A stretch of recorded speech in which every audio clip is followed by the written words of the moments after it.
Residents of Greater Bendigo know all too well the threat of fire. As the mercury rises during the summer, so too do the chances of a grass fire or a bushfire. So it is important that we use the time in late spring and early summer to do fire prevention work around the home, and our fire prevention officer Eric Smith can advise us on how to do that. Eric, what are some of the main things that people should be looking to do around their home at this time of year? I think the basic principle is reduce the fuels. And against the house, we were just looking around this house here before, there's not too much fuel around against the house, under the windows and things like that. Anything where embers can catch and then ignite into the house is the trick. All right, so things like leaf litter around the home, Absolutely. big sticks. Yeah, any of the lighter fuels, if you can remove those, that will reduce the risk and reduce the damage, the resultant damage from a major fire. When undertaking this work, what are some of the safety measures that we need to ensure are in place? One of the things we see quite often is with mowers, particularly ride-ons or any other sort of mower as well, they tend to hit rocks, and Bendigo's got a fairly rocky area, and cause sparks and away the fire goes. So if people have got a water supply with them or an extinguisher or any of those sorts of things, if you happen to start a fire, you've got something to put it out and stop it going fairly quickly. And what is some of the work that the city undertakes as well in ensuring that the municipality is safe? The City of Bendigo have got a lot of work from their own land point of view, the roadsides, the properties that they own. So they've got a fairly extensive slashing program that's already commenced on the first cut, and they'll keep going right through to early next year.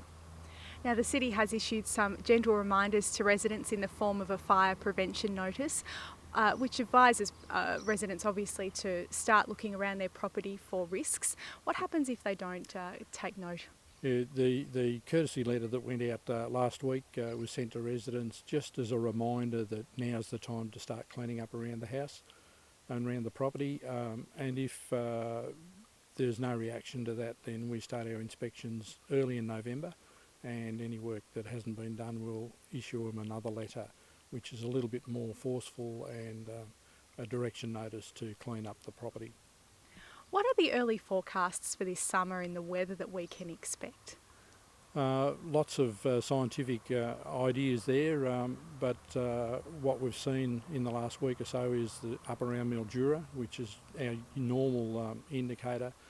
Their fire danger period started about a week early, so we expect that around Bendigo it'll be at above average fire danger period, so we'll have a reasonable number of fires. And from that point of view, my guesstimate is that we'll have the fire danger period start here either the second last or the last week in November. That's my guess.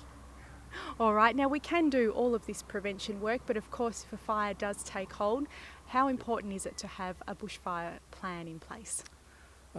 Really important, and there's a lot of research on how and why people don't or do produce a fire prevention or fire plan for themselves.